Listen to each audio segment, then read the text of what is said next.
plus exacerbé avec le retour de Donald Trump à la Maison-Blanche qui mélange tout et qui est pour nous, en réalité, une fenêtre d'opportunité. Ouais. Nos adversaires classiques. Vous parlez du retour de Donald Trump? Oui. La conquête de la souveraineté passe avant tout par l'exploitation des ressources nationales au profit de nos populations.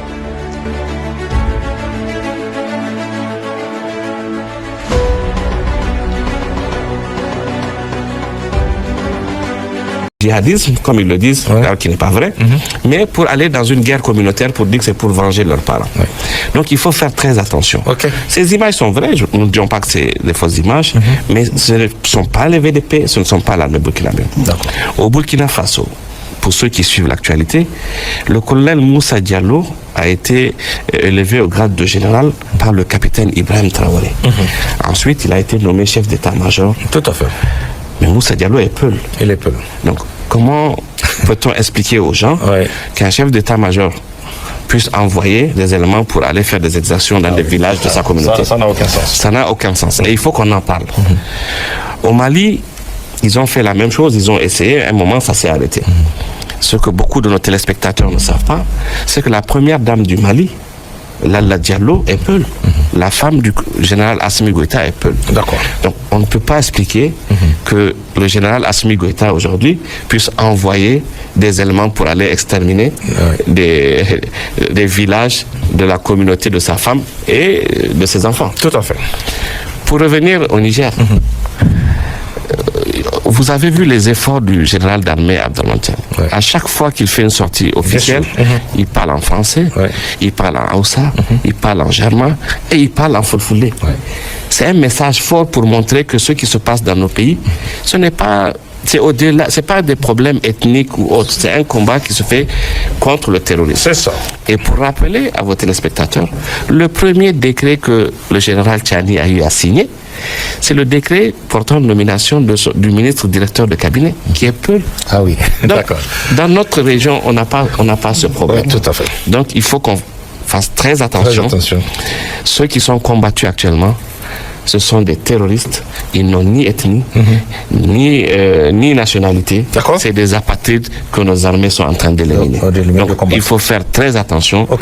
Et aujourd'hui, nous sommes dans un spécial. Nous parlons de la Confédération des États du Sahel qui va aller au-delà. Nous espérons que ça va aller jusqu'à la fédération. C'est ça. Nous reprenons les discours des pères des indépendances, comment aller vers l'unité africaine, comment aller vers les États-Unis d'Afrique.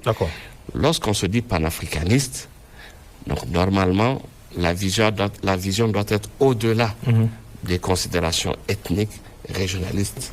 Il faut voir plus loin. D'accord. Voilà ce que je voulais dire. Merci. On va avancer, madame. Comment les pays de l'AES de manière concrète peuvent faire face à cette situation? Parce que vous l'avez évoqué aussi dans votre thème. Tout à fait.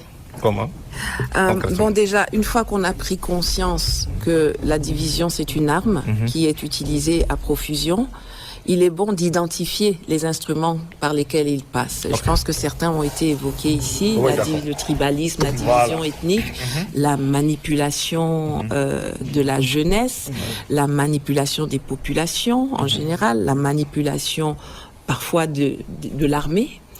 Il y a les connivences politiques et économiques. Il y a des gens qui gagnent dans cette... Ah oui, c'est devenu du business.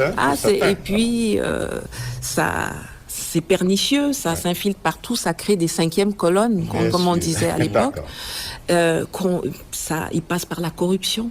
Tout ça ne passe que par la corruption. Je voudrais même juste ajouter une phrase, c'est-à-dire qu'on parle de la corruption chez nous, toujours, comme si c'est nous qui avions le monopole de la corruption. Mais la corruption induit qu'il y a un corrupteur et un corrompu. Ah oui, forcément. Et c'est pour ça qu'ils parlent de combattre la corruption. Ils nous disent qu'il faut qu'on combatte la corruption, mais ils corrompent certains pour que ce combat n'aboutisse jamais. Donc, il faut identifier les différents instruments qu'ils utilisent. L'intoxication, les fake news, c'est pour ça que la communication, ce que vous faites ici avec les débats, c'est très important. Les nouvelles, enfin, ce qu'il nous a raconté tout à l'heure, la manipulation qui a eu lieu avec lui, ça part tellement vite avec les réseaux sociaux. Abder l'a dit, les images sont vraies, mais l'histoire qu'on raconte autour est fausse. Donc, ce mélange, ce micmac entre le vrai et le faux qui se propage, et puis chacun en parle à sa façon, et puis une petite étincelle devient un incendie. Ah oui, bien sûr. Donc, une fois qu'on a identifié les instruments par lesquels il passe pour diviser, il faut naturellement mettre en place des stratégies pour les désamorcer. C'est-à-dire que tout ce qui est discours haineux, etc., il faut tout de suite déconstruire, stopper, sanctionner, sensibiliser. Ça, il ne faut pas durer. Il faut travailler pour la lutte contre la pauvreté, parce que ventre affamé n'a point d'oreille. Et aujourd'hui, on peut malheureusement, aussi bien pour les élections que pour des attaques armées contre le pays, recruter des gens pour des sommes dérisoires. Pour des sommes dérisoires qui ne vont pas leur permettre même d'aider leur famille pendant plus d'une semaine. Alors que ce qui est en train d'être fait ici, c'est quelque chose qui va permettre à la population dans sa globalité de sortir de la pauvreté. Comme ça a été le cas dans les pays asiatiques, dans les années 80-90, les gens qui arrivaient en Europe sur des bateaux comme migrants, les boat people de l'époque, aujourd'hui sont ceux qui arrivent avec les chèques et qui peuvent entrer chez les grandes marques de luxe, pendant que les habitants même du pays tirent le diable par la queue et doivent se contenter des Monoprix et compagnie. Donc, il faut bien communiquer auprès des populations pour faire comprendre que le travail qui est fait, ça c'est aussi quelque chose que les États doivent faire, les pays doivent faire, c'est de faire comprendre qu'ils font un travail de fond, de bien communiquer, de bien intégrer la population dans la planification, la stratégie qui est faite. On ne peut pas les laisser dans l'ignorance et savoir que nous on avance. Et les autres vont utiliser ce vacuum pour instiller leur poison. Donc ça, c'est ce que les États peuvent faire. Il faut naturellement avoir une lecture géostratégique de ce qui se passe, parce que le monde est en mutation complète. Perpétuelle, hein? Les alliés d'hier sont peut-être plus les alliés d'aujourd'hui, seront peut-être de nouveau les alliés de demain ou pas. Il faudra mettre des barricades. On le voit c'est exacerbé avec la guerre en Ukraine. Ça a été exacerbé avec ce qui se passe au Moyen-Orient. Il en a parlé en Palestine.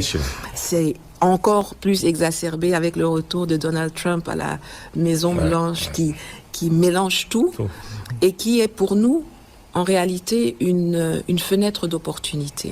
Nos adversaires classiques. Vous parlez du retour de Donald Trump? Oui. Une fenêtre d'opportunité pour nous? Oui, alors ça peut être les deux. Ça peut être une fenêtre d'opportunité ou un danger. Ça dépend de ce que nous faisons et comment nous utilisons cette lucarne.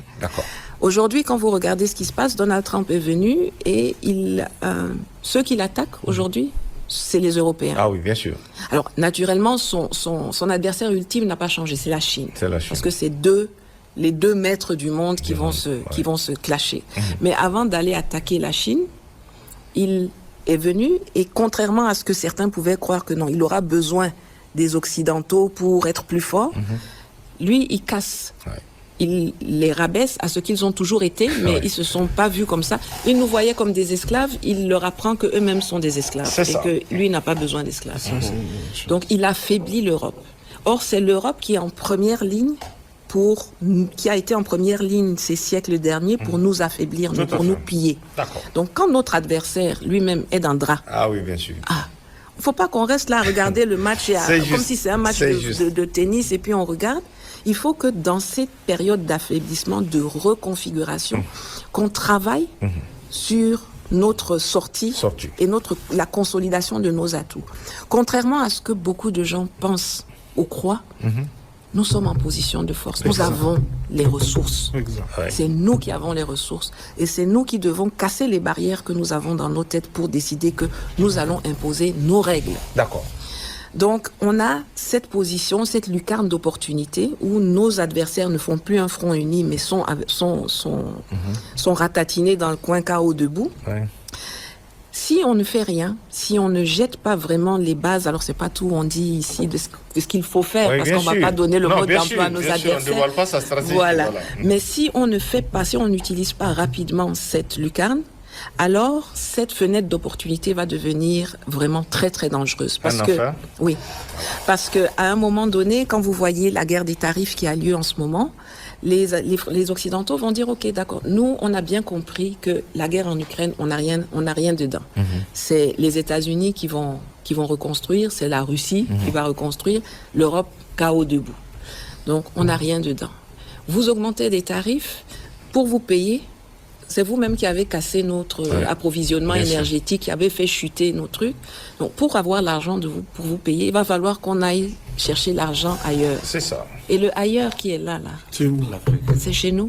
Quand vous les entendez dire qu'ils doivent se réarmer et on les bouscule pour qu'ils se réarment eux-mêmes, qu'ils se financent, la guerre en Ukraine, en réalité, est terminée. C'est-à-dire qu'aujourd'hui, ce qui se négocie, c'est pas un accord de paix, c'est une capitulation. D'accord.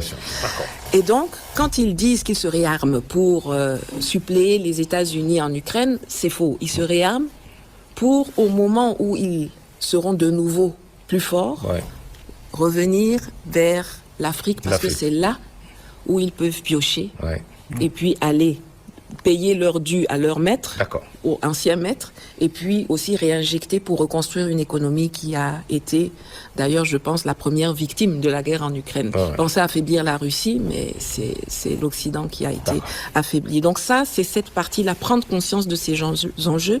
Et enfin, pour terminer, chacun de nous, dans les pays de l'AES, il y a les États, il y a les administrations, il y a la société civile, il y a les individus. Il faut qu'on prenne conscience que chacun doit faire sa part. On n'aime pas son pays avec la bouche. On n'aime pas son pays juste derrière les claviers, l'ordinateur. Voilà. C'est pas ça. Aimer son pays, c'est d'abord prendre conscience que on doit le protéger. Chacun doit le défendre. Alors moi je suis une avocate du service militaire obligatoire parce que je pense que ça va changer les choses des gens. Vous voyez, quand on regarde, il parlait du Burkina tout à l'heure. Au Burkina, quand vous faites des propos bizarres sur les réseaux sociaux, il ne dure pas d'un mauvais rêve. On vous prend, vous allez au front. Quand ils reviennent là, on n'a pas appris qu'ils ont été tués. Bien sûr. Mais ils ont compris que ce qu'on disait là derrière les réseaux sociaux, qu'il ne faut rien, etc., c'est autre chose. Donc, d'ailleurs, je profite pour saluer d'ailleurs ce qu'on voit ici, ce que vous avez dit tout à l'heure. Ce que j'ai constaté, que je constate depuis que je viens et reviens, c'est l'expression démocratique, malgré la difficulté, les attaques. Depuis le 26, j'insiste, depuis le 26, ça il faut dire la vérité. Tout le monde peut parler, s'exprimer, que ce soit dans les agoras, que ce soit sur les plateaux télé. Il y a vraiment cette expression. Oui, parce que quand vous dites que vous aimez ce qui est ailleurs, on prend tout. Quand on va aussi vous envoyer là-bas, vous allez comprendre.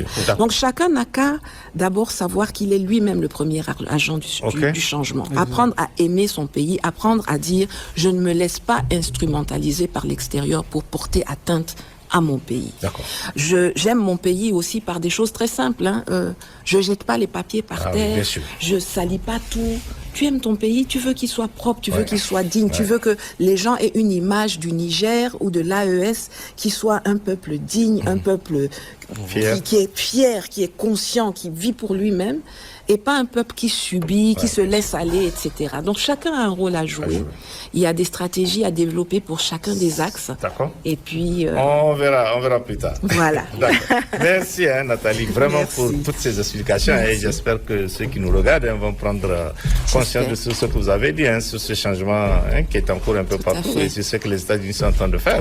C'est une leçon qu'on doit tirer et qu'on doit prendre le devant, comme vous l'avez dit. Vraiment merci.